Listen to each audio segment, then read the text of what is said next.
hit music right now on UMERADIO. And family, your mommy names, your daddy names, niece, aunts, uncles, nephews, even your enemies to listen to UMERADIO. We're God, you made man in your own image, and Adam knew Eve, and Lord, they connected. They knew each other. They knew each other parts of their bodies. God, we thank you for our bodies. We thank you that we are sexual beings. We thank you that we are able to make love to the one that you have given us. Lord, as we explore each other,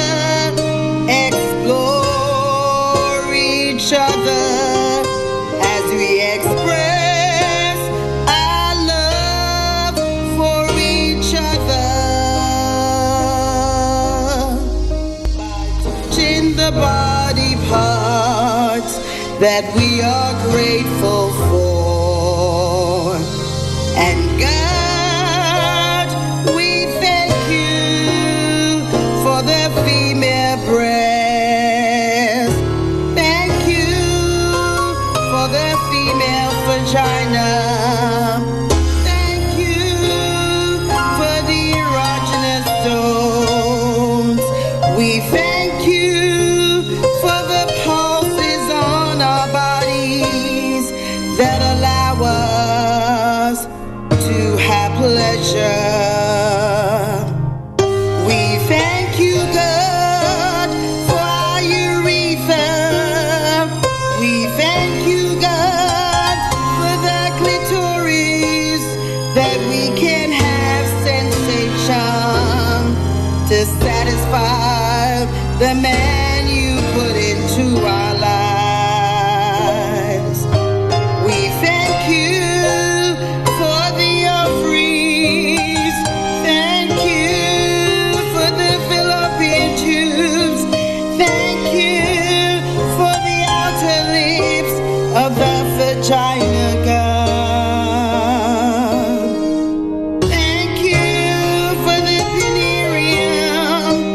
Thank you for these our bodies to have pleasure, Jesus. We thank you, Lord, for our eyes. Thank you for our lips. Thank you for our tongue that you gave us, Father. We thank you, Lord. Thank you, Lord, for all our female organs. We thank you, Jesus, that we can make pleasure our husbands, pleasure our wives, that you placed into our lives. We thank you for the male organs, God. We thank you for the penis, Father. We thank you, you allow a sensation. Thank you for an erection that he's able to pleasure his wife, Jesus. We thank you for the scrotum. Thank you for the vas deferens. Thank you for the prostate gland. Thank you for the embryo.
make love to each other. We thank you, Lord. Just thank you for blessing our body parts, Jesus. Thank you, thank you, thank you, Lord, for giving us the feeling to love each other deep and connect to each other as often as we should. We thank you, we praise your name, we glorify you, we bless your name. We'll not be ashamed of our bodies, Lord, not be ashamed to explore each other, Lord, not be ashamed to use our tongues to explore our men's bodies. We'll not be ashamed to use what you gave us, Lord. We'll embrace every part of it, God. We thank you. We gonna have a celebration. Hi, this is Dale Brown from Dale Brown and Truth, and you're listening to UMERADIO. Positive entertainment 24/7. Got some crazy.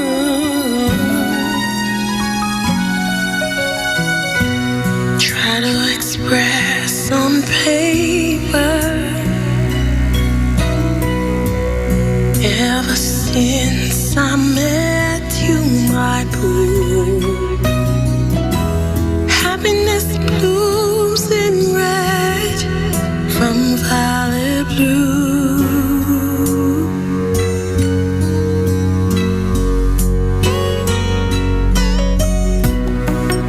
Never felt so loved.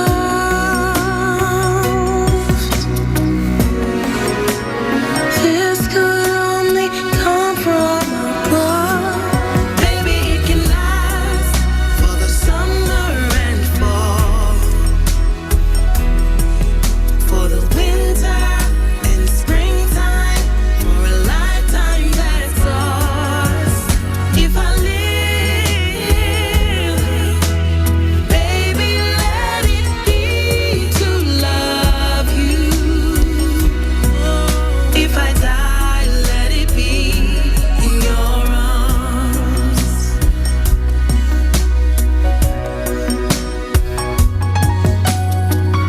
You set my soul on fire as you pull me closer and closer. Lover of my dreams is now my reality.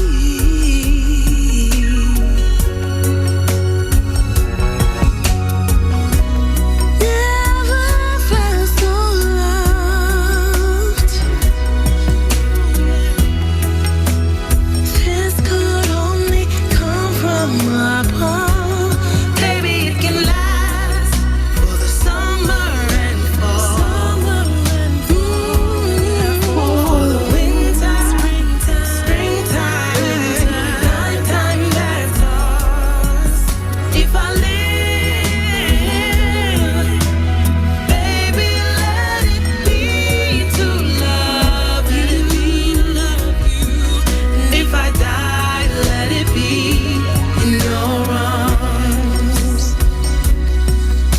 When others saw peasants, you saw royalty. When others saw failure, you saw purpose in me. You felt my heart and touched my soul like none have done.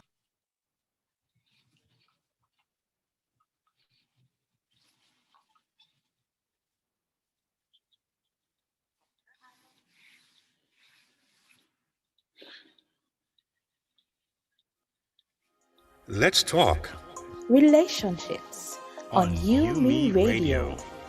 So what are we talking about? Marriage, dating, parenting, business, And love, emotions, sex. it's a conversation with me, Lady Misty, And DJ KTE. on everything from hot topics to taboos. Join us Mondays at 9 p.m. live on UMERADIO. Follow us at Let's Talk Relationship Show on Facebook or on UMERADIO on Instagram. Let's talk relationships, arguments for the grown. Get the UMERADIO app to listen wherever you are. Celebration. That is UMERADIO. One word. UME Radio. Positive entertainment 24/7. Subscribe on YouTube and click the notification bell.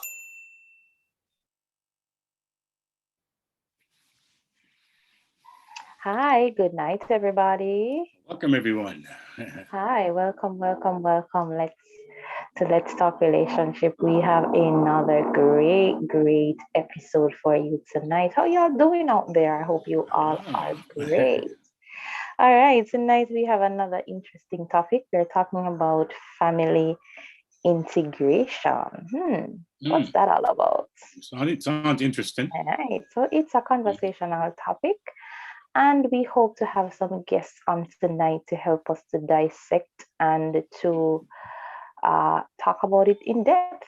So I hope you'll stay with us.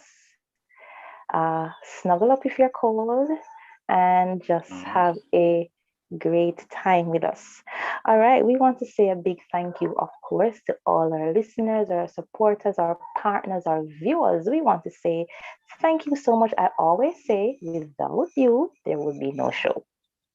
So we want to say thank you so much for partnering with us and for supporting us through the years. Now, last year we learned a lot. So this year we want to have conversations that will be of help to you. So please, if you have any comments or any questions that you would like to ask, please drop a line in the comment section on YouTube, or you can email us at ltranswers@gmail.com. That's ltranswers@gmail.com. It is our hope that this program will be a support to you, for you to have strong, healthy, amazing relationships. Cheers to love and happiness. Love and happiness. Yeah. It's about love, isn't it? Well, welcome all to Let's Talk Relationships on UMERADIO. I'm so excited, and I am here tonight, and I am DJ KTE. And here is Lady Misty. That's me. And I must say this to me, I'm one of the greatest hosts in the world. Co-host. Yeah. Thank you. Likewise. We've got some really great shows. I'm looking to have a whole lot more fun coming Yes, up sir. in the future. It hasn't been perfect, but thank God, we have managed to sail through the rough edges and become better and be our best selves. Right. It is now March 15th, huh? Yes, sir. Time is You're flying. right. And it is now exactly 9:04 p.m. So, we're really excited about here. And the second day of spring, how about that, huh? Almost after a week after the bombshell interview with Duke and Duchess of Sussex and Oprah Winfrey on CBS. By the way, I remember to set your clocks forward by an hour in order to keep up with what's happening. So just remember to set your clock to where you won't either run late for work or whatever you're going to do, right? So yeah, we're all behind. So just be aware of that. We over here have to keep that in mind as well. So, Lady Misty, how was your day? I love the glasses, Lady Misty. It's really working. I love the glasses. Thank you. Yeah, Thank you. New friends. love it. It was not a great day, but it was an okay day. Somehow you made it through. I did. Yeah, nice. I did. All right. Okay. That's I a good did. thing. That's a good I thing. did. And of Mm. course, I want to shout out to my LTR tribe over there on YouTube. They're already chatting up a Yeah, store. yeah, yeah. The tribe is back, man. Listen, the tribe, they're on fire. The tribe, listen, man, they're working it, man. They're on point, on point. Always, always, always. Remember, those of you over there on YouTube, please give a shout out where you're from. We want to connect with you as much as we can this year. So please just drop a line to say where you're from. Those over there on Podbean as well. I want to say good night to you. Now we can Mhm. also be heard on the following apps. So we have Apple App Store, Google Play Store, iTunes Podcast, iHeartRadio, TuneIn, Google Podcasts, Podbean, Live 365, Spotify, Stitcher, and Player FM. Now, don't forget Yeah. that we have in our description bar over there on YouTube. Please check it out for discounts and specials from Google Workplace, Amazon, Aquasana, Shop Macy's, Shop Simply Wholesale, Incorporate.com, Smarter Loans, Recover Pro, and of course, get your e-commerce store. Start your podcast and refer and earn up to $250. So go ahead and check that out Lady in Misty. yes, sir. Yeah, Lady Misty. You know, it's funny. I did mention about store, but I found lately it's a lot of people advertising stores on these Mm-hmm. platforms, getting their own Mm-hmm. stores. You know, so many years Right. ago, these opportunities weren't open up to people Mm-hmm. to get their own store because you don't need to have a so-called location like, as a brick and mortar place. You can have it all online, you know, and it's already there. You don't have to buy or True. ship Really anything. true. You just plug into the system, get your store as the website, so to speak, and get it going. So there's a lot here for you to uptake. So feel free to check us out and Yeah. maximize on the time that we're living in now. So get your store. All right. Let me just jump right on YouTube to see who's over there. And I see first in line, Travel Escapades. Good night. You know I love you. We love you over here at LTR. Thank you so much, you early bird. Marsha J, Coach Raquel, Shane, I see you. All right, my favorite person as well. All right, Yeah, good Doc night. Shane is in Good the night. house, huh? Yes. Skatisha, I see you. Good night. Thank you all for joining us for Let's Talk Relationships tonight. So we are jumping right into the show. So as I said before, tonight we're talking about family integration and that impact that on us as individuals. And Hmm. as a precursor, of course, we are going to be trying to dive into the interview, the bombshell interview with Oprah and the Duke and Duchess, and some things that were said and how their integration caused some royal mess. So we're going to be talking about that tonight, Yeah, yeah, that's the word. That's the word. and of course, the implications of uh, integration on a whole in relationships, whether through birth or marriage or otherwise. So we're going to be talking about that. We're going to be talking about, before we do that, another family issue, and that's Kirk Franklin. So, Mm. Hmm. yeah, so sometime last week, there was a recording posted online by his son and Kerion. I hope I'm pronouncing it right. Kerion, yes, Mhm. the name of his son, posted a phone conversation between Mhm. himself and his father, Kirk Franklin, and it wasn't pleasant. It was laced with, some very strong words, profanity, as they were having a argument and a dispute. So he posted that online, and of course, that went viral because Kirk Franklin is a well-known and established person. Exactly. Uh, yes. So on the heels of that came an apology from Kirk Franklin himself. He went on social media and he apologized for you know, what he didn't apologize for the incident, but he apologized for what we, his fans and listeners, would have heard, you know, because he used some strong language while he was having that altercation with his son. And, you know, some persons have some things to say about it. My thing is, though, he's human and we all get upset. And the fact that he came out and he had a conversation with his fans and he was able to apologize. He was able to apologize. I thought that was a very mature thing to do. That was a Christian thing to do. And that's it. And there's nothing more to talk about. He did a good job at explaining and apologizing. So, and listen, if we're all honest, every family have one. Every family has that one person that is just, you know, out there, like out there, and will push your buttons, you know, will push your buttons. So let me see. Was that his son? I think he was 33. Was that his son of the marriage now, or the one that before he got married? No. He's that son is actually the son he had outside of wedlock. Because that son is 33 years old. Not with his current wife. So no, not with his current wife. So that's his first son. Okay. First son.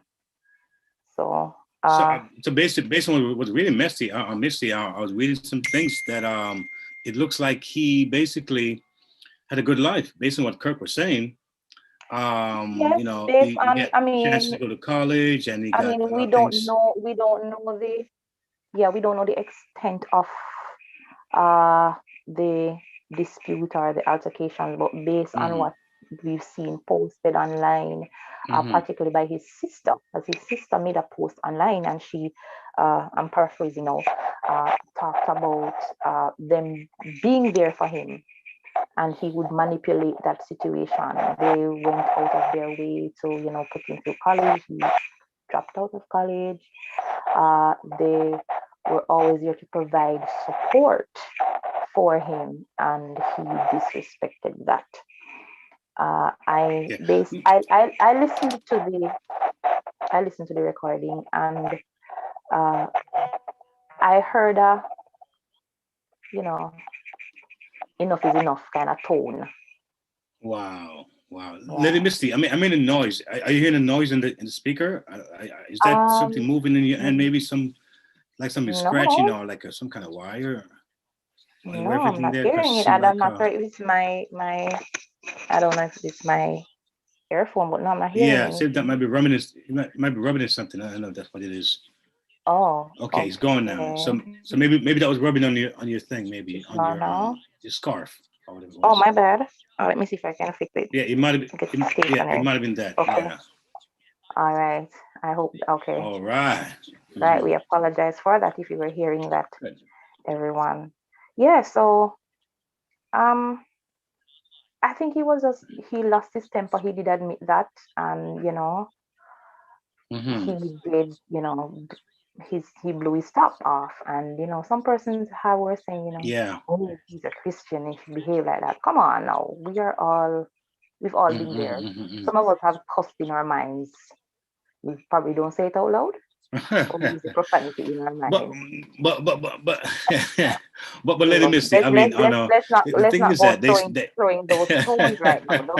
Don't be throwing those stones right now. Right? If we are all honest with ourselves, yeah. But let me see though. Let me ask a question though, because I mean, you know, you always hear that people who are, you know, famous, or they have, you know, they have notoriety worldwide. Yeah, we don't sin. It is said, no, not sin.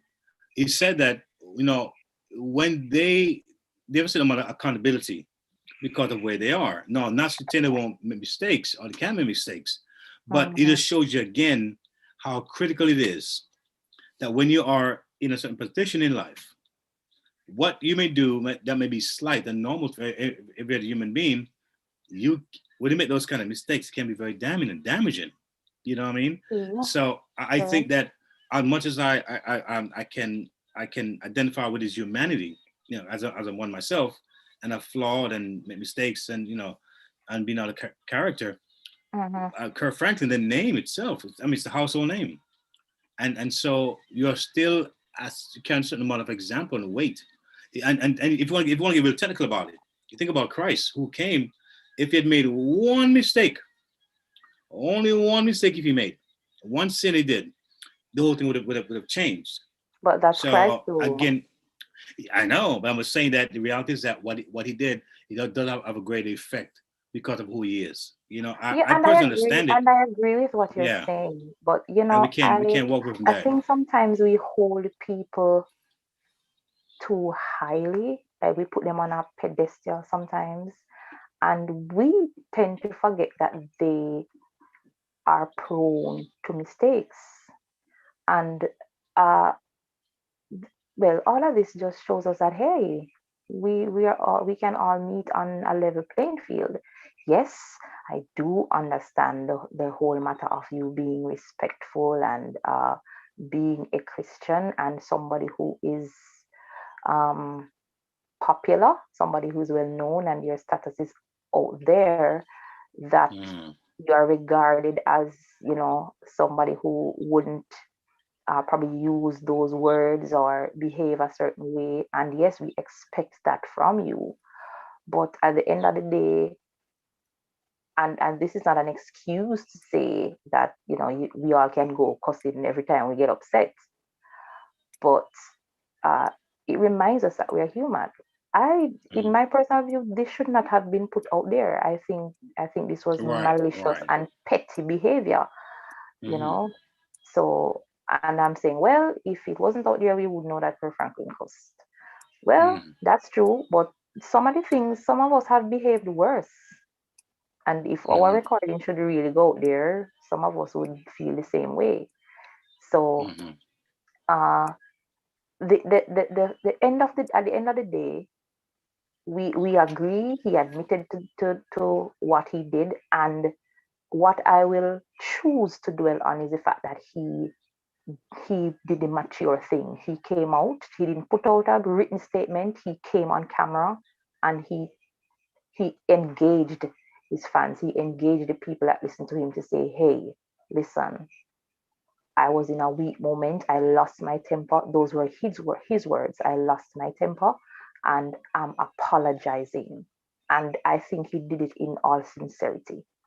I think he did.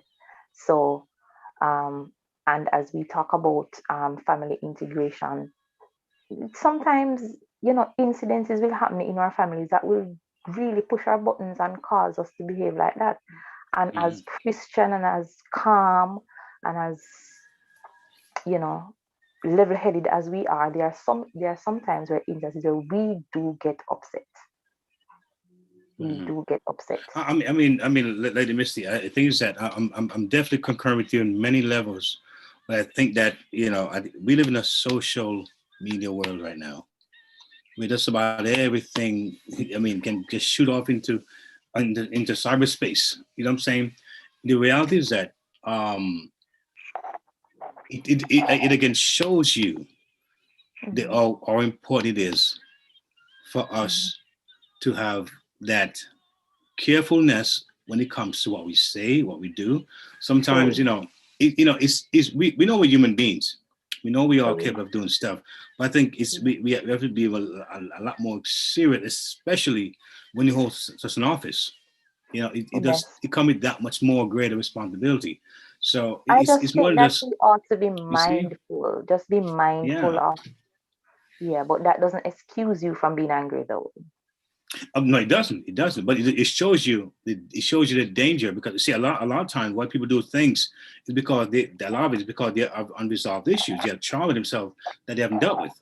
So sometimes people say, I'm sorry, I didn't mean to, but sometimes, maybe a lot of times, even God, we might be dealing with some people for a while on something, and they probably didn't address it.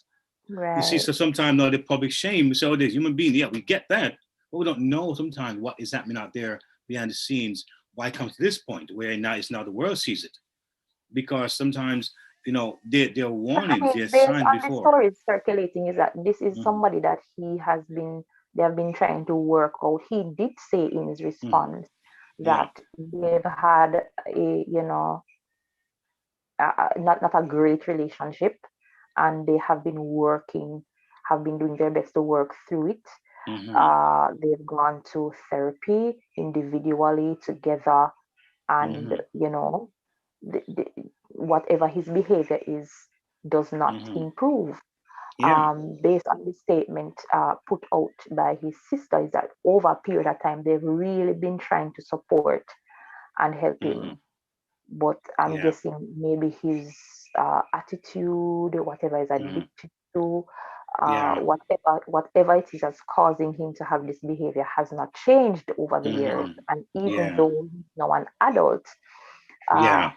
he has behaved pretty childish. And so, Yeah. however the argument started, you Hmm. know, he just really got tired of it. He Wow. did say in his response to that there were instances where he did call in his therapist to intervene because he really felt his temper. He really thought that things were getting out of control. Of course, Mm. that part was not posted. You know, Right. and, eventually and was not and posted. So, and Lady Misty, to your point. Sorry, I'm sorry, Lady Misty. yeah, And go ahead. to your point, it shows again that a lot of kids, you can never do enough for them. We talk about this generation True, here, and a lot of them true. they're very unthankful. They're very ungrateful for what they have. A lot of them, they have just about a silver spoon in their mouth. They have opportunities. They're sometimes even here in America, where a lot of kids are born with so much around them, so much, access, and then it's like, what more do you want? So some kids just True. don't get it. They're never gonna get it, and so it comes out in anger, resentment, and we'll call it Yeah, malice and vindictiveness. And we yeah. see that many times, So again, no family is pruned from that. So you can't always Yeah. blame the mom and dad for the child behavior. Right, They because sometimes make a choice. you Yeah, know, he a grown man. based on he's grown. Reports say he's what 33 years old. That's a Yeah, grown man. grown You man. know, I, just like Kirk Franklin, Hmm. responsible for his own actions, the way how Yeah. his reactions as well. Hmm. So if True. you choose to do something or if you choose to behave a certain way, that's not on your parents. You Hmm. know, my Yeah. personal opinion is that that was just petty, and that could have Yeah. been handled under the quiet. Not to say that even in the quiet that his response would have been right. Right. Mhm. But I think that it could have been handled a better way. Hmm. And we just continue. His fans out there. I love Kirk Franklin, Hmm. and I really do. I mean, outside of his ministry, he seems to be, based on his postings and so on, he seems to be a very real person. And I know that this has affected him. Not only the fact that it's out there, but just affected him as a father and Yeah. as a minister and so Hmm. on. And Hmm.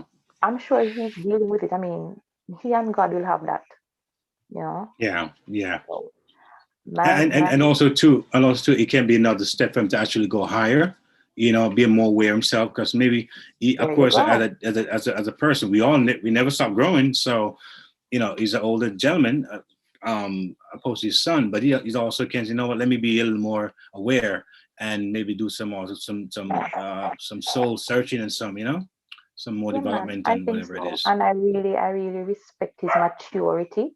Hmm. They're well, he sure handled this way better than the royal family. you know.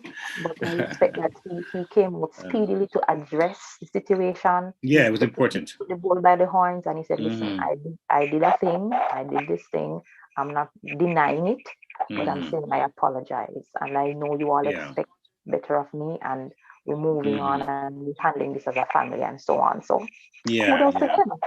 Kudos to yeah, him. yeah. True, true, true. All right. So tonight, as we Important. said before, we are dealing with family integration and its impact, negatively and positively. positively. And of course, our sounding board tonight is the uh, interview with the Duke and Duchess. All right, and I see that my mic is giving problems again. Mike, Mike, in Jesus' name. Mike, you better be quiet, Mike, so we can do this. Yay. All right. So, according to eric.ed.com, family integration is a much used concept in sociological research on the family. There has been no consistency in its definition or measurement. Numerous factors, representing family integration have been combined to develop a measure, the Family Integration Index, designed to be a more valid and reliable measure of the multidimensional concept than currently exists. Arguments made for a measure which does not include items directly tapping relationships with father or mother results in an index which can be um, ambiguously, unambiguously administered to individuals from nuclear families with various configurations. So integration is multidimensional and it takes in quite a number of factors. So let's start with this question. And for those listening, for those on YouTube, my YouTube tribe, of course, you can chime in. I know you're chatting up a storm over there, talking about um, the whole Kirk Franklin story. Persons are saying they've lost their temper, and Travel is saying the only person I expect not to err is God Himself, but I respect um, Kirk for his speedy apology. Yes. Yes, yes, yes. I don't like when someone pretend like their wrong is right. Right. He doesn't owe us, Shane is saying he doesn't owe us soul an apology than God, but I respect him for the apology. Uh-oh. All right. Yes, Travel is saying I should put my mic under subjection. Yes, I need to do that. So the question tonight is, what is the definition of family? What does family mean to you? It means different things to different people, huh? Yes, yes, definitely. So I have some responses here, of course, that were sent in to us. But while you are there, you're listening to us. What does family mean to you? And when you're giving your definitions, please remember integration in the back of your mind. All right. Integration. Yes. So Sandy Baba, PhD in education and researcher, says family for me represents the foundation of self and a unity of acceptance, unconditional sacrifices, joy, support, and love that is built on a continuum of resilience and journey in humility from the past, current, and future generations. That's so deep. That's like the Wow. whole show right there. All right. Fernando Barcelona, president and creative director, Barcelona and Friends, says, I feel family goes beyond bloodlines, last names, or obligations. To me, the word family includes all the people in our lives who commit to love and support us unconditionally. Yeah, I agree with you. I like that It is too. not, yeah, it is not a passive birthright, but a choice, a discipline of kindness that helps us thrive both as individuals and as a society. Listen, I agree with this. I have some friends that treat me better than family. I can tell you that. I can tell you that point blank. Wow. All right. Yes, I do. All right. Kesia Eddie, the board secretary from Spark Family Engagement Coordinator from Fox Valley United Way, says, for me, family is so much more than just the people I'm related to. My family also consists of supportive and caring groups of friends who I can laugh and cry with. Without the strength of community, I feel that I would not have as much hope to be the parent and the person that I strive to be. And a word that jumps out at me in this comment is community. The Community. sense of Community. community. Yes. Mhm. Beth Lakier, Chief Operating Officer from Chicago Common, says to me, a family is whoever I depend on for support, to laugh with, to play with, and to share the challenges and rewards of life with. And last but by no means least, Denise Boston PhD, Dean of Diversity in Inclusion, California State of Integral Studies says, holding on as one roots rich with stories of life ancestrally linked. Short So, and spicy. Yeah. spicy. All right. So, of course, feel free to say, what does family mean to you? So on Yeah. my tab there on YouTube, I see Coach Raquel saying family is the first institution in Hmm. society. Good night, Del Rose. I see you. Good Hey, how you night, doing, Nat. Delrose? I see you. I see you, Nastasia. Good night. Thank you so much for joining us tonight. Thank you, YouTube fan, for joining us. So, of course, if you are just walking in the room, get comfortable. All right, have something nice to drink if you can, and listen and share with us as we are talking about tonight family integration. And of course, we have some awesome people with us Yes, tonight. we do. Yes, we do. Yes, of course, we have our neighbors here on Yumi Radio. Hmm. We have our neighbors Marsha and Jesse from Yumi Radio Weekend Show. This and every Welcome. All right. Saturday at 8 a.m. So we have our neighbors. Nice. They're right across the hall, right? I'm They're right telling you, there. they're the best. They're right there. Yes, of If we course. fall, they catch up. They take us up and just carry it on. That's right. That's right. We have the lovely coach Raquel. All Uh, right. And she is the host of Finding Happy on Yumi Radio this and every Thursday at 10 a.m. Listen, we have neighbors. All right. We family. All right. Family, uh-huh. family. Right. So we have family here tonight. So see, family talking to We's family about family here, family. y'all. We's family. Right. And we have a It's returning guest with us tonight. We have Dr. Perna Bell, clinical psychologist. Welcome to Let's Talk Relationships. Good all right, night, all right, all right. everybody. Hi, good Good to night. have you. Good Good to have you. night. Welcome, welcome. Thank you. Thank you for Just, having me. just sit down and feel at home. We are no strangers here. We're no strangers here. Good night to everyone to our virtual table tonight. Now, I know that the hosts of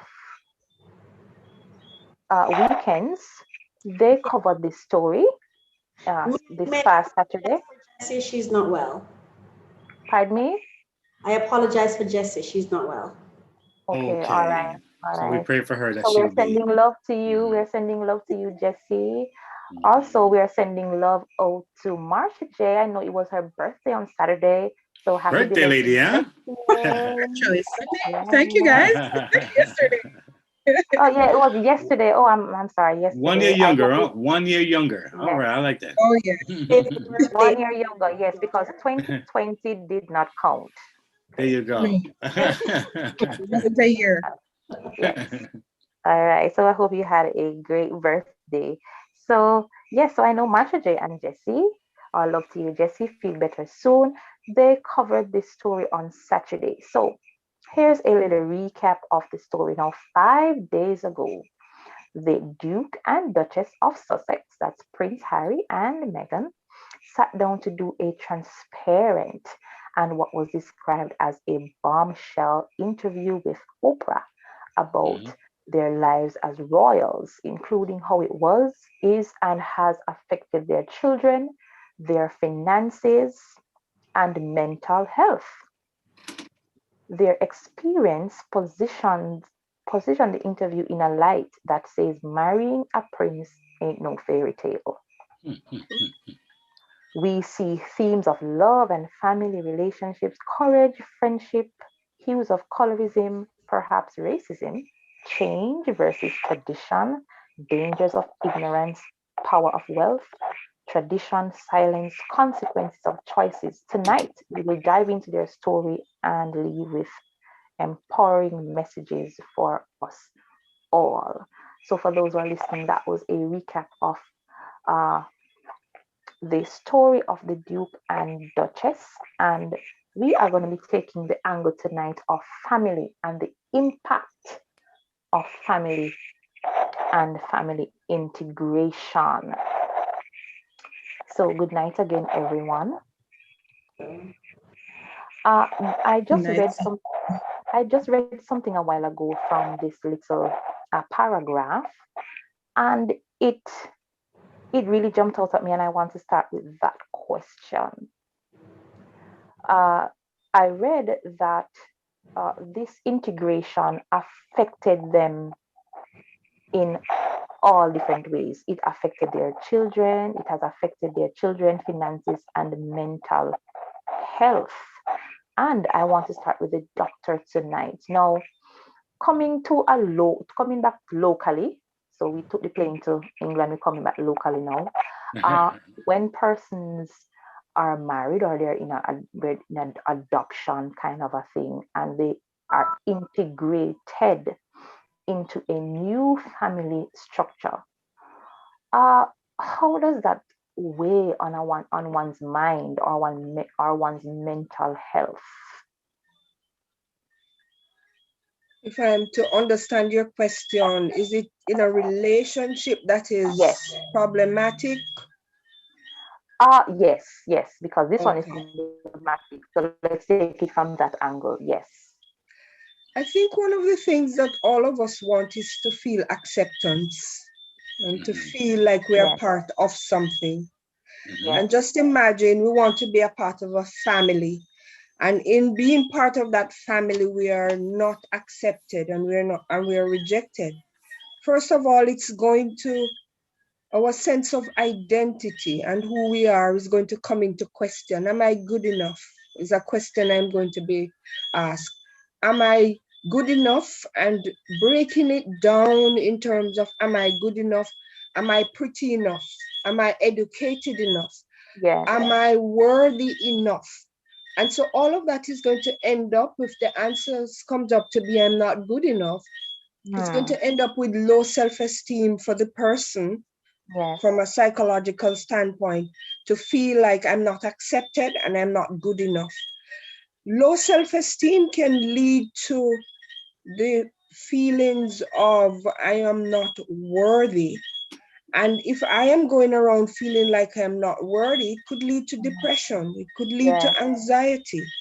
It could lead to the person developing internalizing anger, or not only internalizing, but also lashing out on others because I'm not feeling good about myself. So those are some of the spin-off that will come from a person who feels that they're not accepted and accepted in a family.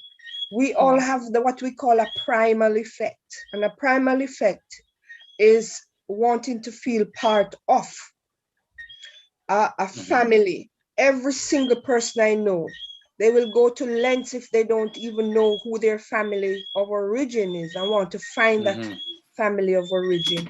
And so to feel rejected within a family could be one of the worst psychological state that someone could find themselves in. Yeah, thank you. Interesting.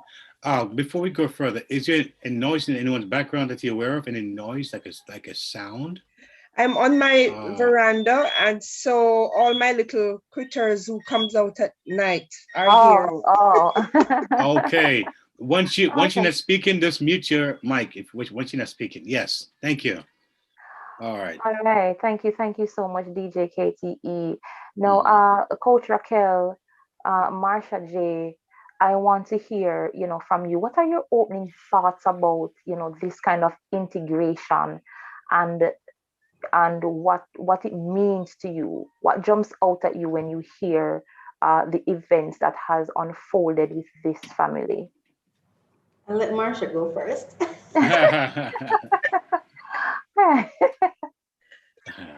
All right, so I do think that relationships are complex, whether it is biological or marital. Relationships can be very tricky to navigate, especially when there is generational things at play. Like there are things that run in your family. And I'll just use a short example from my family. For example, I have a grandmother who she married a black man, but she's very fair in skin tone. And her children who did not have her color, she had a problem with. Wow. Also, as Her well, children, as in her her own own children, children? and she had 21 children. Oh wow. Like Okay. Oh wow. she pushed out 21 children. So it's when, and that's just one side of the coin. When you talk about marrying into an institution like the royal have, like Meghan has, you know, and the prince bringing her in. She's an American, you know, totally different in terms of how they grow up and, you know, education, things like that. There's a lot to consider. There's a whole lot that goes on. There's a whole lot that you may not know from the onset, or maybe from the outside looking in.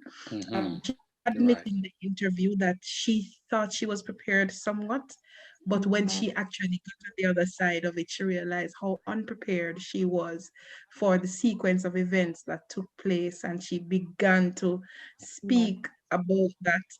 And I don't think it's a royal problem. I think it's, when you break it down, I think it's something that people experience on a whole: acceptance and love and family relationships and colorism and things like that. Those are the themes that we hear popping out in the story. It's just because the family that she's a part of is actually a public figure. And so because of that, it may seem a bit strange for some. But that aside, it's a real problem that people go through, regular people go through on a daily Regular basis. people. Yes. Coach, before you talk, I just want to say, it is a real, real problem. I heard Megan talking about she was kind of prepared, but when she got into it, and quite a few people, especially that marry into families, they usually get that kind of a shock because before, like in the courting, they usually don't see some of the monsters in the closet until there's a saying we say in Jamaica says, see me and live with me are two different things. Until it's locked down. Until Right. you get it locked in, it's like, Yes. oh, what is Until this? you're locked inside. Yeah. And I think Megan experienced that, and quite a number of couples experience that, and which is quite unfortunate because it's like your real self is not shown until you get in that space, and that could really, really be detrimental. All right, coach.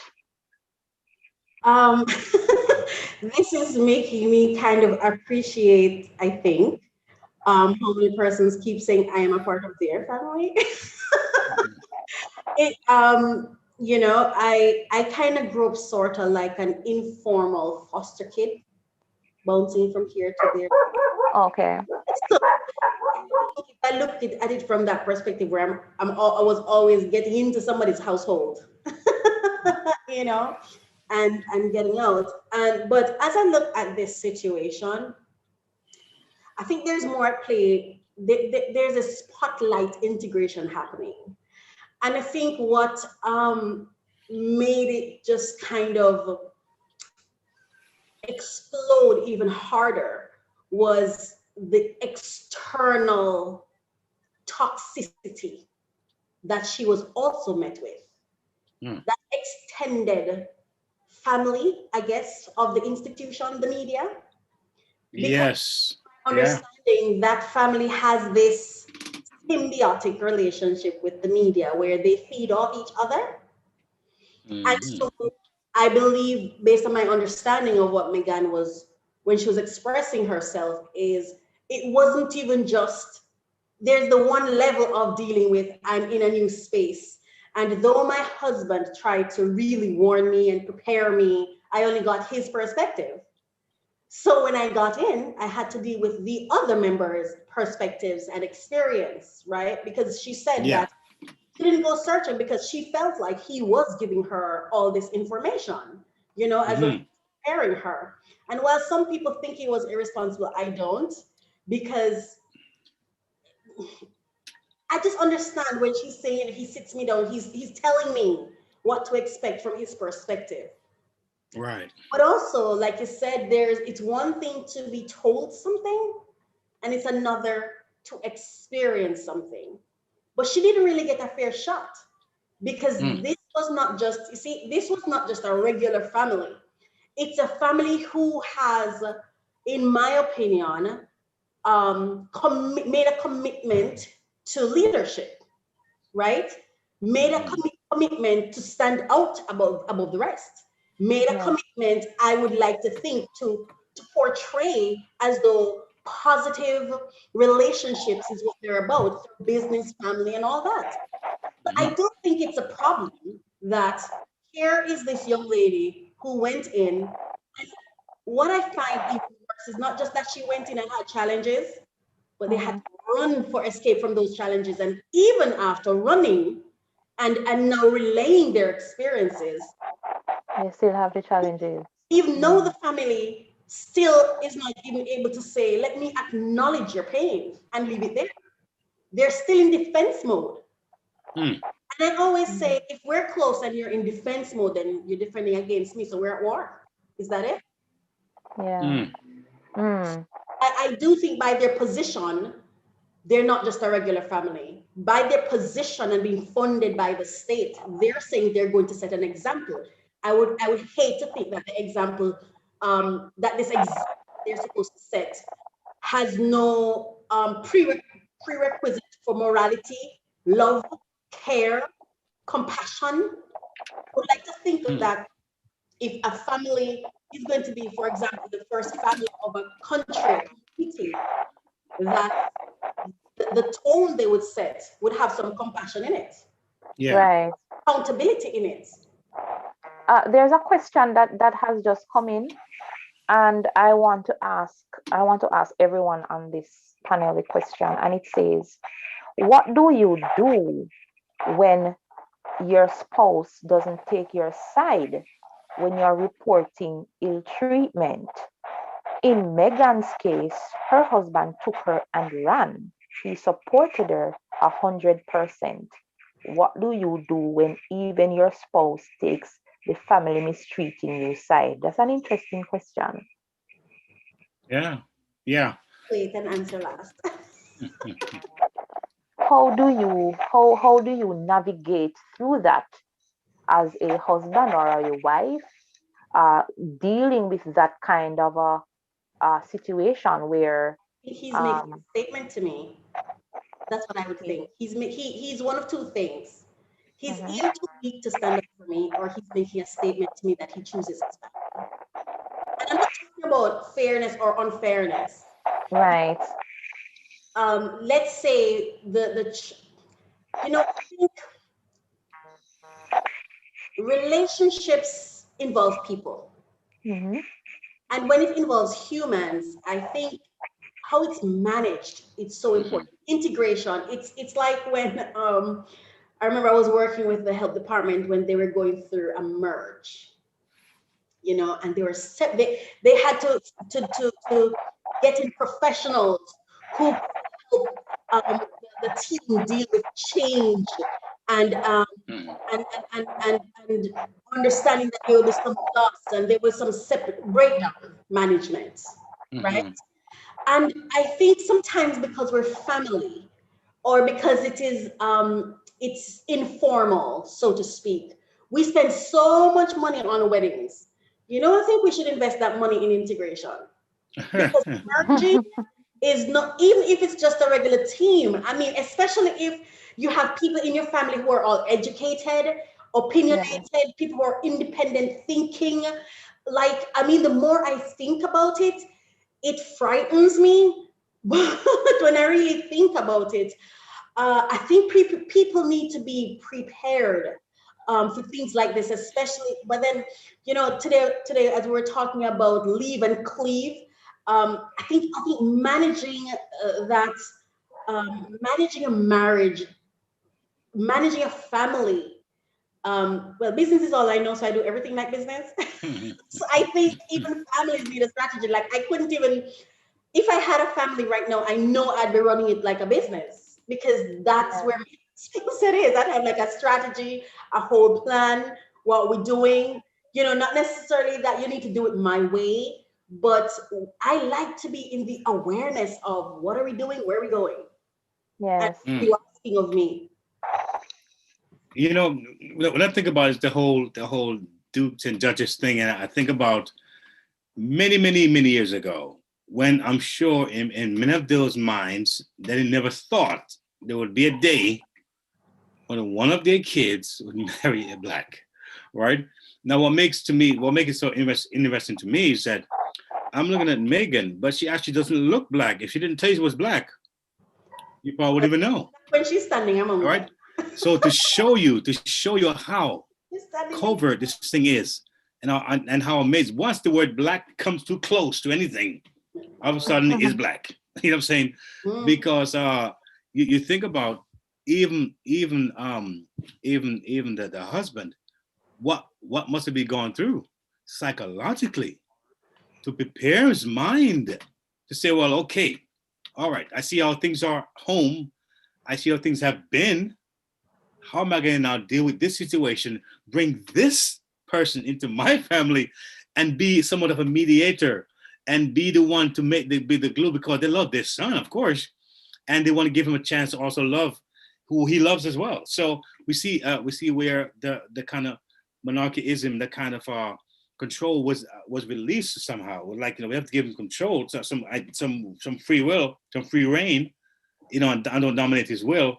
But that must have been very interesting. What do you speak about that? What comes to your mind when you think about that dynamic of it? That gotta be interesting to me. Coach, what do you think about that dynamic? Yeah.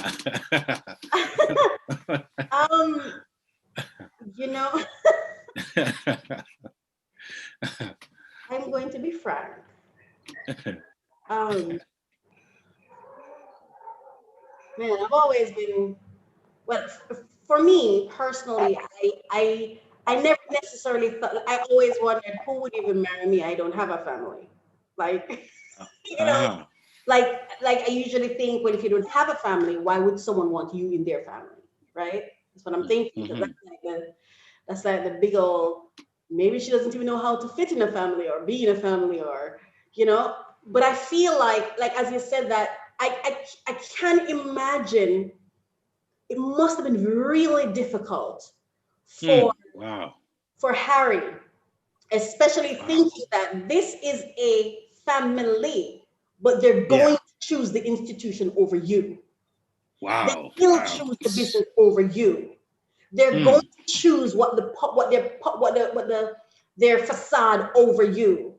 They're going to choose the public's opinions over you. Wow. Now, how do you even navigate that? In my opinion, I think Harry made the decision before he had to make the decision. Wow, okay, interesting. Break that down for us. I don't know that, but I think he confronted that, whether it's just with her or with himself. Okay, I may have to leave here. When you look at, remember even the report where they got married 3 days before? Yes. It to me, it's indicative of them doing it their way, wanting to do it their way. And I think, especially because he knew he is not the one in line for the kingdom anyway. Oh, yeah. Right? So if he sacrificed his love, what would he be sacrificing it for? Just to be in the space of a setup of an institution or of a family that's not going to choose you anyway? Wow. Dr. Bell, what do you say? Anybody who finds themselves in a situation where they again have to choose between the person they love and family, that's a very, very difficult position to find yourself in. Because again, both parties, I'm sure, want to come together. Both parties want to to feel like they are part of a family. I'm sure in this case that we're talking about, Meghan, she wanted acceptance. And Harry also wanted for her to be accepted.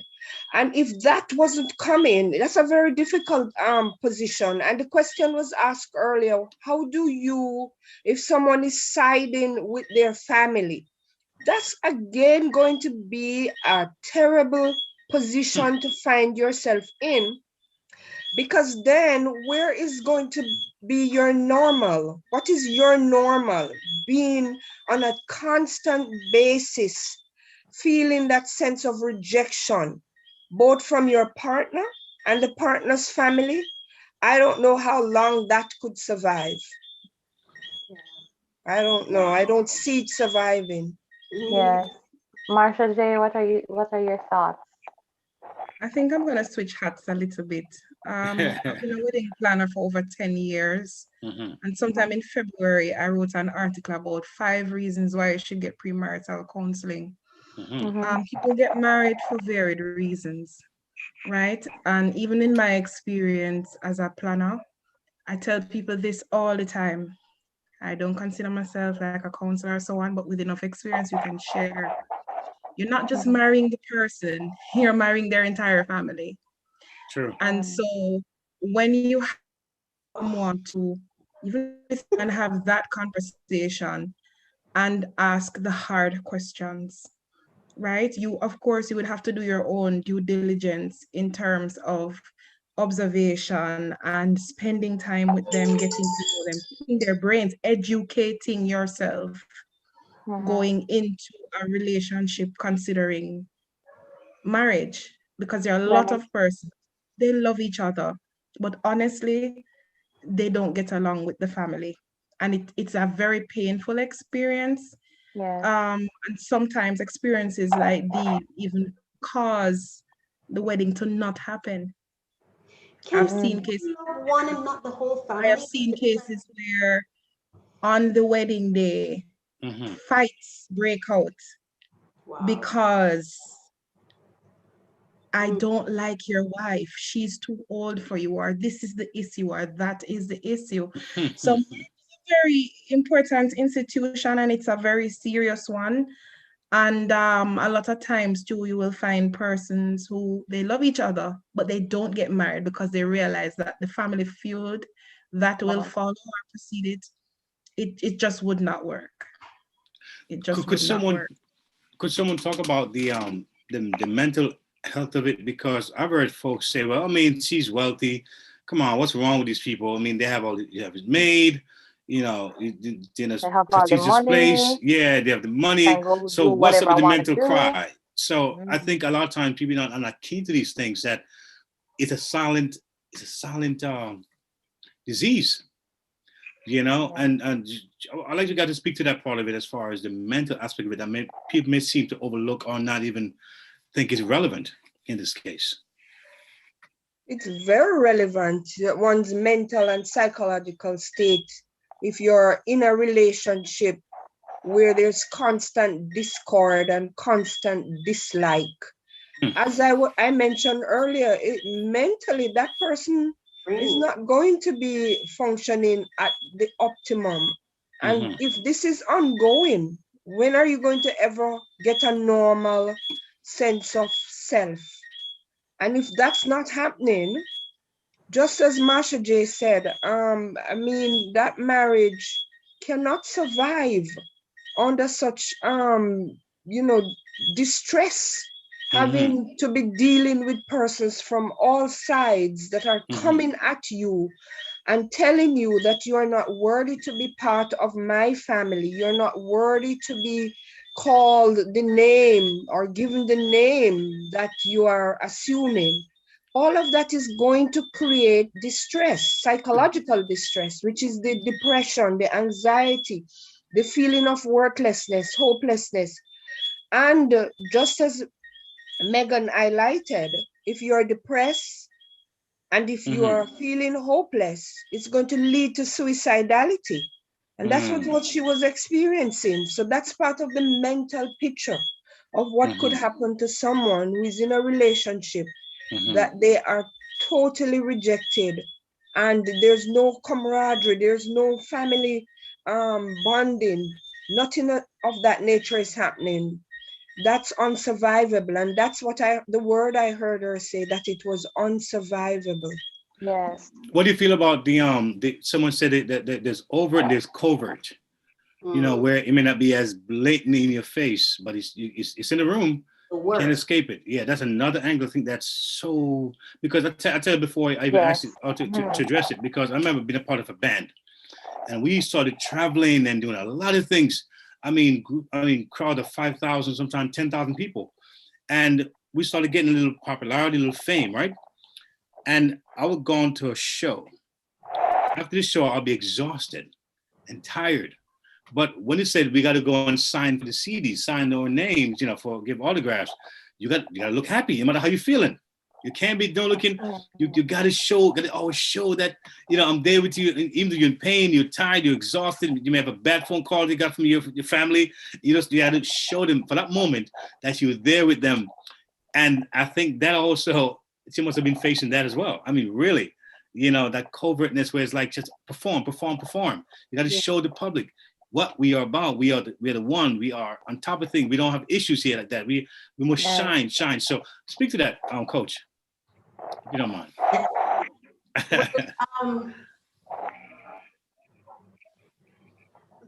Having a job is a bit different, but I've experienced that in my job.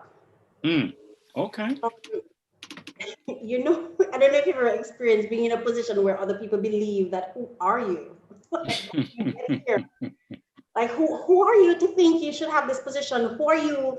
I remember working on this project with United Nations, and oh my gosh, they would send a letter to the executive director, and then they'd send a letter to me.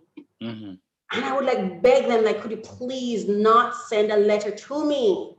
Because it's not what my director is not going to be happy. It's just going to make my life miserable. I remember it got so dark in my job where I was growing, and I knew that the heads wanted to, I always got what I wanted because I always delivered, right? But it got so bad at my job that I felt like the walls were closing in on me. I remember sitting at my desk, and the place felt like it was getting darker and darker. And I remember I got out of the office and I got in my car, and it was a sports car, and I drove so fast home. I'm telling you, it never went back. I couldn't go back. I wanted to go back, but I couldn't go back. You could have died, man. That's serious. I just felt like it was closing in on me. Like, I don't know how to explain it. It's like it was getting darker and darker, and it was just closing in on me. And I remember again, they're going through a merger, and I was one of the luckiest one because the chair loved me, the funders loved me, and you know, and I remember people I used to write memos, so they didn't really, you know, pounce on me or anything. But I remember, like, even staffers would come to my office and like, oh my gosh, Raquel, I don't know how you do that. How do you write a memo? And they would constantly tell, and I felt like I couldn't help them either. Wow. So here was this integration happening, and with breakdowns, it's like you can't protect everybody, no matter how you try. True. Right? So when I heard Meghan say, and I could give you many other experiences, because like I said, I've lived in many homes. I've gone through things that even I'm still having fresh memories sometimes of them. Like, I don't even remember everything because I was that child whose parents weren't around. So I was just here, there, and everywhere. And not in bad spaces. I grew up with like a lot of professionals, which is why I think this way. But when you're in those spaces, I remember one summer they used to send us to the camp, and I was the ugliest one there, and I always knew I was always the ugliest one because I was always told, and I looked it. You know, you could tell I was just black and skinny and ugly. Okay, I can't see that at all. No, I can't see it. I'm sorry. That was in your mind. That smile you have in you, no way. That smile, no way. No, I was just smart. That's it, because I read everything. I was just skinny and ugly and black. I'm telling you, trust me on it.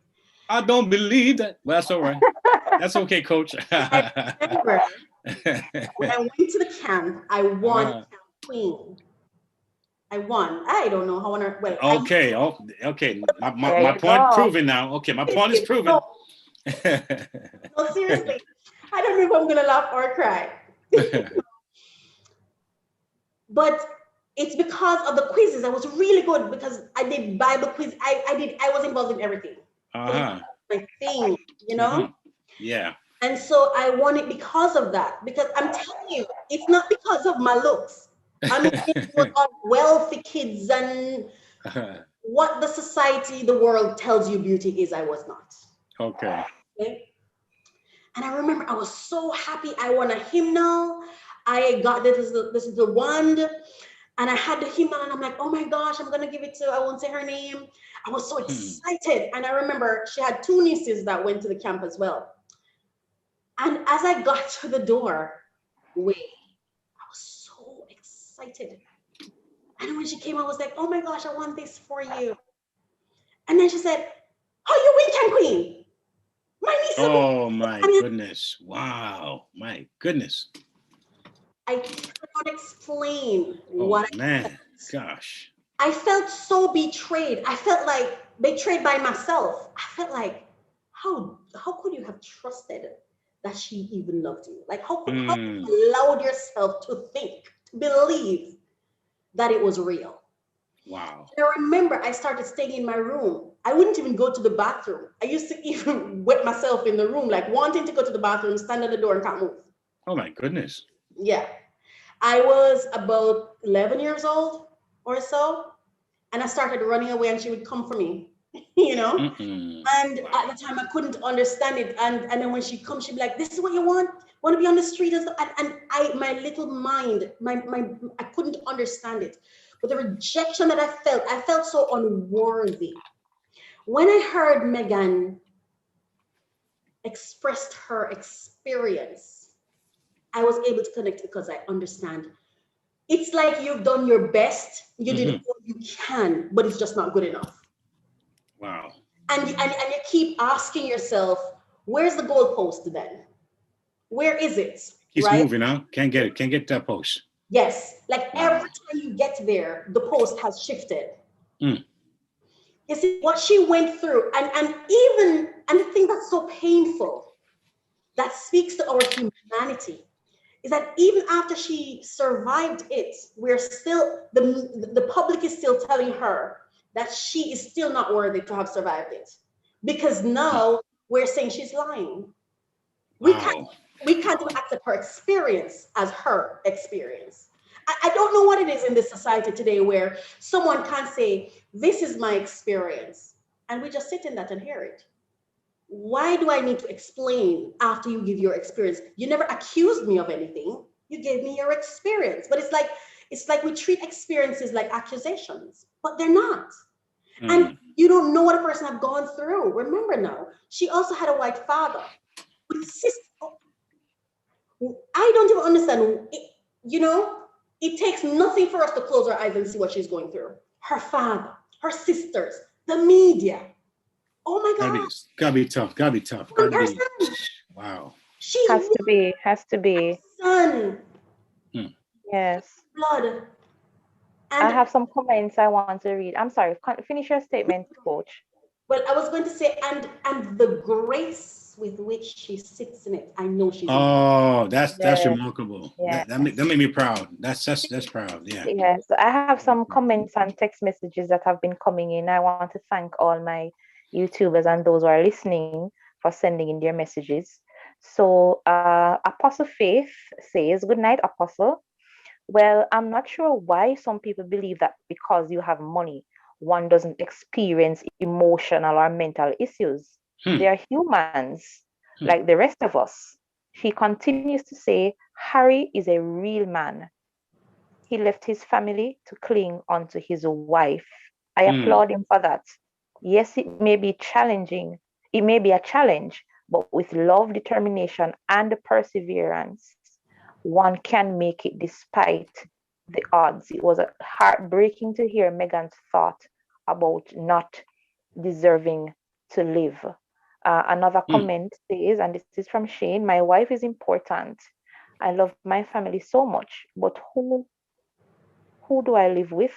Who takes care of me when I'm sick? Who who can I contact in the middle of the hours? I have a text here from a listener who says, "Good night, everyone. I'm listening to the show. I'm now separated from my husband because of this family nonsense. In my husband's presence, they are sweet and dandy." And those are sweet and dandy. When he leaves for overseas or he is at work, they are not the same. They turn into monsters. They act okay in public, but at home it had been hell. We are separated now because I just want to breathe. How does one explain that? I have done nothing to them and they still treat me that way. I try to dig up the nicest possible things to do for them, and it is still no avail. That's the end of that text message. Interesting. So people do go through some very interesting things. Have anyone here experienced I've experienced being a part of a family, and it wasn't that the family came at me in a way aggressive, in a way that was, I would say, bad, but just that the child around their family felt the need to honor their family so much, or be so loyal to their family, that I was always on the edge. I was always on the edge. So they would say stuff like, almost like taunt her, like I'm in charge, right? No, he's not in charge, or give him something to eat. Well, let him go get his own thing. There was a little thing of trying to make her feel that she had to choose, make a choice, and that was not very subtle, but very, very dynamic, and I think it's very common, more prevalent than we think. So it's wanting to be with your spouse in your own space. When you go to the blended space now, it's like, wait a minute here. Are we still married here for the next 2 hours, or is it your family now? So some people don't know how to balance those things, and that's something that we have to be very careful of, I think. Yes, let me just read this comment by Prime Pear. Good night. I admire Harry, how he covered her. He loved her and sacrificed everything for her. He put her first. A man is supposed to cover his wife in public, and I totally agree with that. We are not here to advocate for disrespect of family members. That's not what we're about here tonight. But we are here shedding light on the fact that there are some family members that are really, really hard to live with. Yeah. And they make it a point of their duty to make it hard on the spouse. I agree with you. At the end of the day, I know Marsha J spoke about you marrying into the family because they don't marry to the husband, but I don't want to cling to that idea. I married the man. And I think, despite whatever thoughts you may have of a man or a woman that comes into your family, respect is due. I don't think you should go out of your way to be disrespectful. I mean, in our local terms, though, that's thing that happens. In Harry and Meghan's case, I mean, there was instances of blatant disrespect, disregard for tradition. I hear dishonesty. I hear, it may be on the flip side in the local sense because we hug up tradition.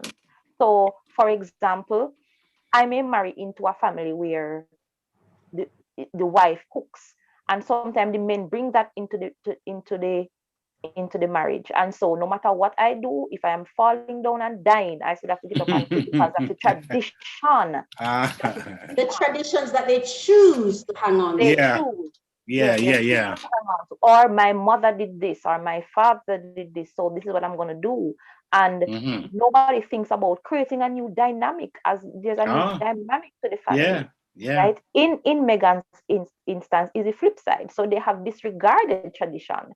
Her children will no longer be called prince and princesses because of your own ideologies and because of the, what's the word I'm looking for? To save face, then, for lack of a Mm-hmm. better term. And I think that's not fair. Mm. I think that's not fair. I know an institution is going on there, because I was taken aback when she said HR. I'm like, what? You know, I had the Oprah, I had the Oprah response. What? You know, to the I'm in a family. Why do I need an HR? But the whole institution of it comes out, and you Mm-hmm. can see, and based on her expressions, you can hear the pressure she was under. Mm-hmm. And while it is some amount of pressure to be in that kind of a limelight, because with that kind of a status comes some level of exposure and responsibility and pressure. But my Mm-hmm. God, at the expense of my happiness and sanity, I Mm-hmm. don't think so. No, thank you. Yeah. And let me see. I really do commend Harry, because as I heard some folks said, because maybe if he wasn't the person she is, she might have coming suicide Feel already. that Who knows? suffered. Yes. So I mean, I'm sure that that he got some brunt himself, but I think that what he did was definitely remarkable in terms of putting out his neck for her, and protecting her and showing the world that, you know. So I think even as a black man, I'm like, you know what? Yeah, I gotta cover my woman. I gotta even more so look at that as a model, Whole other to episode. do that. Yeah, Oh, yeah. she's gonna say something. Go ahead. No, I'm saying to Keith that I'm happy you said that, but that's a whole other episode about black men covering women and things. And I don't think he just covered Megan, he covered Archie and the Doesn't daughter that's coming, you know, Yeah, to applaud him for making that's a very brave move. yeah. Very I brave think move so. because he's a part of a very powerful institution. He did mention in different spots of the interview moments where it reminded him of his own mother and what she, went through. And I think that was what helped to give him the courage to do what he did. As a matter of fact, I don't think the couple planned on being so disconnected, because when they moved to Canada, it was said that they were still planning on serving in their capacity because it's a whole job. Then being in Canada, being told that, listen, you will not have any security. And it goes back to the question of family. You will not be covered. And here comes Tyler Perry to the rescue, you know? And he was so gracious to accommodate them for about 3 months or thereabout. Wow. So the real question is, who or what is family? Ah. And Oh, it's something larger than Saturday when we did the interview and we're having the discussion. One of the things I brought up was the term branding, which is a very popular term that we are using now, right? And so even for this generation or whomever decides to get married in this era again as a wedding planner, I always say to my clients, what is it that you want your family to look like? I mean, we cannot help where we're coming from, but we can definitely do something about where we're going. And in order for that to happen, we have to be intentional about, just like how we're intentional about the job, intentional about getting that house and that degree and everything, the mind has to change. The mindset for us as people of color, especially, it has to change. we often, and I'm not saying that they're different from us, look on the other side of the lawn and say it's green on the other side. Not really. It's always greener where you water it. Oh, okay, I like green. that. I like that. Yeah. Ladies, So, let me ask quick. Go ahead. Finish yeah, your it's thoughts. just for us to plan. Could someone speak to the economic part of it? Because I think that a lot of time we look at color and we kind of get lost in that as well, colorism and racism. But there's an economic element to it. I think that some of us don't look at it as we should. And who all of a sudden, why you don't deserve this prestige? Economics is a big part of it. So, Dr. Pearl, could you speak to that, and as well as Coach, to the economic part of that structure and how it can be an issue? That blacks is now risen to that level of prestige and economic. So even if you want to take race out of it, race always comes back in because it's like you're not deserving. So if you're looking at it from that perspective, it's like you're not deserving of this elevation. Whether it's economic, whether it has to do with royalty, whatever it has to deal with. So the economic piece is also linked to also the race in this instance, if we're going to look at it from that perspective. And again, it's about deserving. And yeah, it's about deserving and not entitled to. Not entitled to. And then that now is where the divide comes, because you're assuming or getting into a role that you are not fitting for. And so this is where that pressure comes in, where you do not belong. And that's not a nice place to be. Not at all. Feel like you're not belonging. Was touching on when she talked about branding. You see, what Harry and Meghan has mastered is family branding. See, they were able to come together, create a family power on their own, put forward that brand to seal deals, right? How short-sighted are the royals? But I want to say this, because it's easy to see the royals and assume they have money, they're wealthy, right? Because they're royal and they're the head of the country. But frighteningly so, even in our little communities, own a home. My kids go to that school. Who are you to come into my family? My brother, who is so nice and handsome, and you. Who are you to think that because he loves you, we're going to respect him to accept you? What we don't understand is Meghan is not the one being disrespected. Harry is.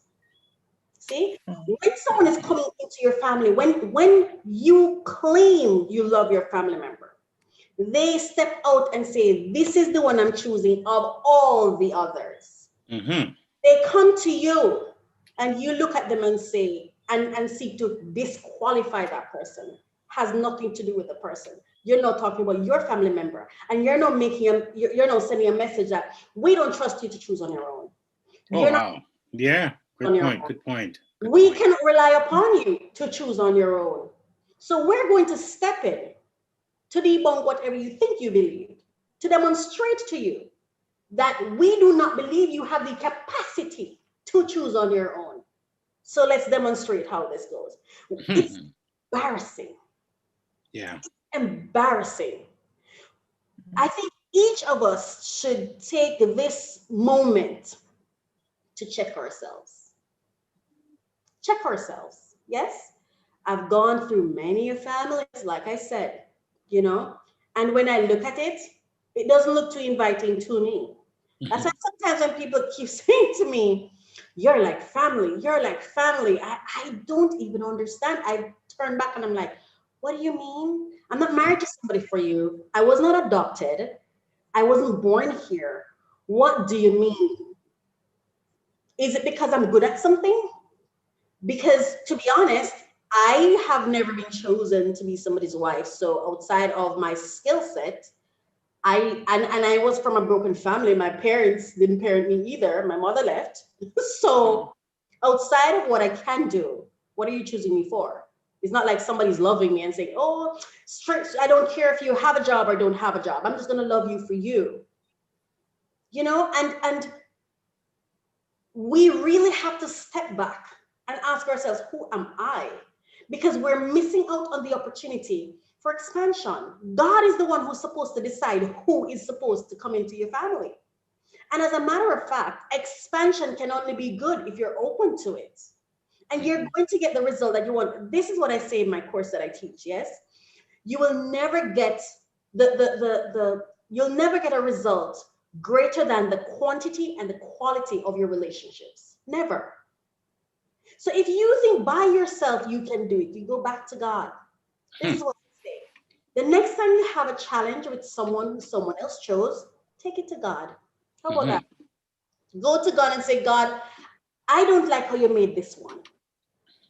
Because you see, every time we describe someone, we describe the God in them. Every time we deny someone, we deny the God in them. Interesting. Yeah. We speak about someone, we speak about the God in them. I don't have the capacity to make myself. God knows I don't have the capacity to choose to love. What is that thing called love? I can't just love if God doesn't enable me and give me the capacity to love. I don't have it. So if I choose to love someone, then my God, bless it, you know? And I'm not trying to say, wave your magic wand as though people don't have real issues. Like I said, relationships have to be nurtured. They have to be cared for. But like Marsha says, you have to water them. And different people have different ways of being. And we don't listen long enough to even understand what the other is saying. I had to learn to listen myself because I was so busy talking. Yes, that we don't even get a chance to understand. Okay, so Raquel came into your family and she stumbled in. Take some time to say, Raquel, why did you just stumble in like that? What was happening with you? What was going on? You know what I mean? Can I help you? I'm here to support you. They say catch more bees with honey. My God, the way some people treat family members, they don't treat their enemies that way.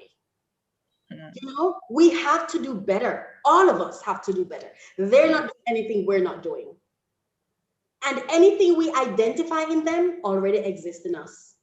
For us to even have the capacity to identify it, it has to first exist in us. So I really think that I've made a decision that if next time I meet someone, I don't want to meet the family, because my experiences just haven't been that great. But on the other hand, I also have to say that I've been very, very lucky and very blessed that I've just met some angels. I feel sometimes like God just tucked me away, you know, and just sent me angels. Like, I've been so blessed, you know, like love shouldn't be so hard to give. Anyone. It shouldn't be that hard to give. I agree with you 100%. My goodness. And if your family is that great, then love should flow easily. Yes, that's right. You know, I have some more comments. A lot of persons on YouTube and persons texting in agreeing with you, Coach, agreeing with you too, Dr. Bell, about choosing. And I got this message that says, Coach, I agree with Coach Raquel. I really had to put my mother in her place, and that is in quotations, Yes. because she wanted to choose for me. I know they always say mothers or women on a whole have intuition, but some of that is just rubbish. I have been married to my now wife for the past 12 years. And while it is no easy road, it's all been good. If I had chosen the woman my mother wanted for me, I'd probably be dead or she would be dead. Okay. All right. Love you too, mom, but I love my choice. I love that. That's coming. That's coming from a male. Yeah. All right. May I interject and say this? You see, communication is a beautiful thing. Communication. You see, I personally, I don't believe anyone wakes up and says, I'm just going to be mean today. Not even the murderer, which is why some murderers pray first. You know, even when they're on they're setting out to do quote unquote bad, there is something else. There's some purpose they have. That's why they said nothing worse than a fool with a cause. Communication is very important. And again, I use my business skills because that's what I have, right? I'm a coach, I'm a strategist. That's what I do. I think sometimes people cry out in different ways. They cry out in different ways. Maybe mama was crying out. She just didn't know, how do I effectively communicate what I'm thinking, what I'm feeling? Yes. And sometimes in the absence of a good mediator, some beautiful prospects in family gets missed. I think sometimes people, and as he said, sometimes they don't know their place too. You see, the person who is who's bringing in the person has a huge responsibility. That responsibility is first you need to prepare the people who you're bringing them to, and you need to decide who's important. Yes, and then you need to prepare the person who's coming. And there's also this responsibility for truth and authenticity that sometimes we don't have. You know, because you don't say something doesn't mean it's not in the room. Now, if you know on Pearl, just don't like anybody. Sometimes leave on Pearl out of it. Because That's right. I agree with you 1,000%. Too. I agree with you 1,000%. Has demonstrated that she doesn't have the capacity to handle newness. It's not everyone knows how to deal with change. Leave her alone. Leave on Pearl alone. You are literally disrupting a pattern where everyone feels comfortable already. You have to be awareness of that. That's so true. Right? Which is why, for me, I don't think Harry made the decision after everything else. I think he was prepared that should that come, he was willing to. And I don't think it was so difficult because he saw what had happened to his mom. I think that made it easy because if you looked at Harry's story before. Yes. I mean, Harry was out there. You know, he's been running, I believe. He's been running all over the place, sometimes naked, right? Yeah, he knows stuff. He knows stuff. Yeah, he knows stuff. Yeah. So thank God that God would have connected him with someone. I think he found her and he's like, I'm not letting this one go. This one can hold me up because the truth is, and do not feel any way, men, God made women to hold you up. That's right. And on your own, and the research shows, men live longer with a wife, right? And look at how the two have come together, sealing $1 million deals. Yes, they have come together, created a brand together. Check out the brand, it's there. They have a family brand. And I advocate for a family, but I don't even understand how people don't have that. Like, if you don't have a strategy for your family, what are you doing? Any breeze can come and blow your family down if you don't have some kind of system in place to manage it. We can't take people for granted. There is a reason companies that spend billions of dollars in a business protects it with human resource and protects it with unions. There's a reason. But because the family is quote unquote free and a gift from God, we don't see the need to necessarily invest in it. Some of us need to learn ourselves. We're out here telling you to do and not to do, and I don't even know who I am.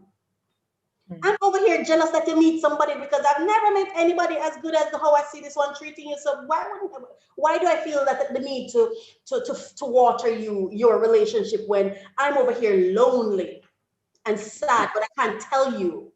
I can't tell you because it makes me sad because I'm already feeling like, you know, so like when they say to Meghan, it's the system, get along. Like he said, they're trapped. You expect somebody who's trapped to loosen your noose? You know what I'm saying? So you have to know who are you No way. Yeah. You have to know. So you can't give people more than they're capable of giving. You can't expect more from people than more than they're capable of giving. And you have to have your own conviction. And I don't think Harry's strong. I think Harry's being a man. I don't think he did anything extraordinary. He married her. She was going through, he had no other choice but to cradle her. He did the right thing, but I don't think that's not what we're supposed to celebrate. We're supposed to be in awe when it doesn't happen. But we are in awe because it tells you of how the society is so broken that is what we're thinking is a miracle. It's just my opinion. I hear you. Any more comments, Lady Misty? Any more comments there in the Yes, quite a few actually, quite a few. Just here reading. I think so. There's a question. And you should treat them as such. There's a question that says, "How do you catch bees with honey, Coach Raquel?" How do we catch bees with honey? There's another one that says, "When you're married, live far from your family." Uh-oh.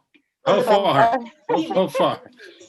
How far? Another country or another mile? I don't know. God is a strategist, you know. God said you should cleave to your wife. You see, and leave, right? I believe we interpret leave and cleave. Yes, leave first. You have to leave first. Yeah, we interpret the Bible in this fairy tale miracle land.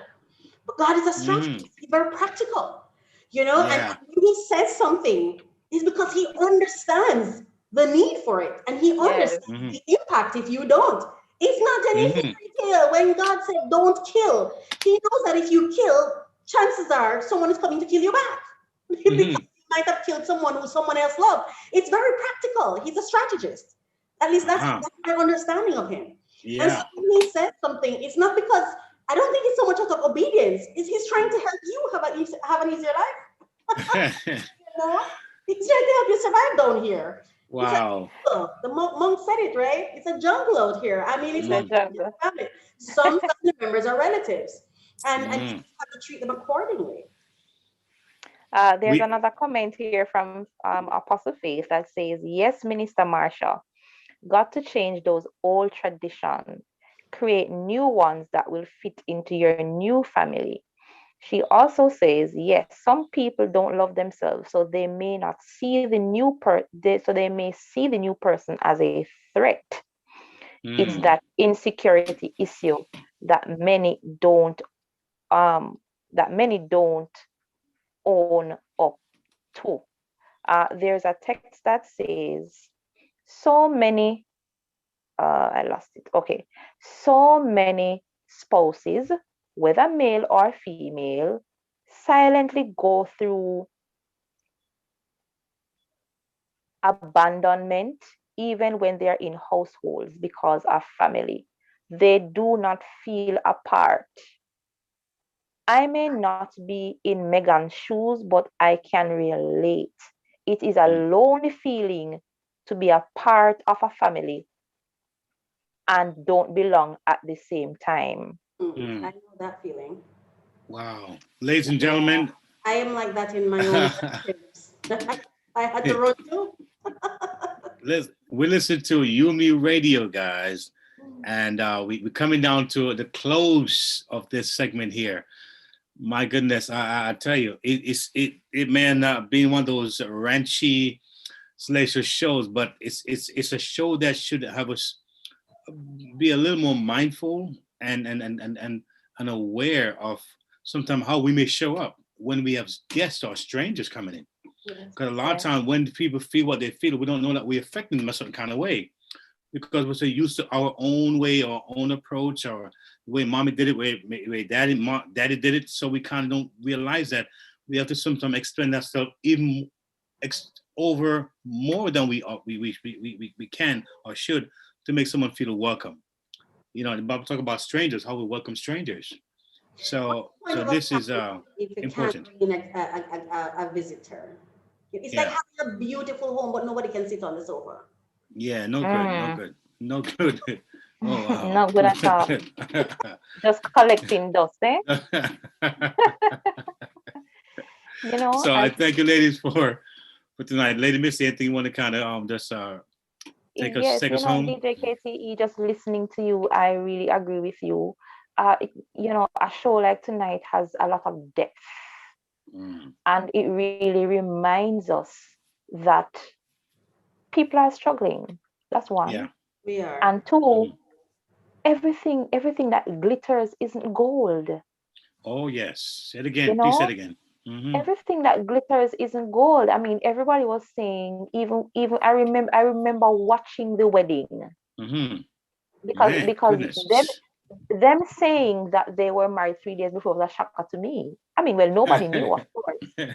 But even that fanfare, and we saw that, and everybody's like, It's "Oh my amazing. God, she's marrying Amazing. a prince." And fast forward to now, and you see the struggles, Yeah. and you see that these are real issues, Real issues. real issues. Yeah. Even hearing her talking about her whole mental health journey, being Wow. suicidal, and you would think that, oh God, I'm married to a prince, I live in a castle, I live there. People like Yeah. that really go through those things. And the fact that even tonight, so many comments and saying persons are relating. They are not in palaces, and they're not married to princes, but the relation is there, and people Yep. identify with the Can struggle. relate. And Yeah. even with people of color, it's amazing the things that we go through, you know, and how. But you know what? I'm happy. I'm happy that we are resilient. I Yeah. love the resilience of people of color. And I mean, putting Prince Harry aside, she's a strong woman. She's a strong woman and graceful, right?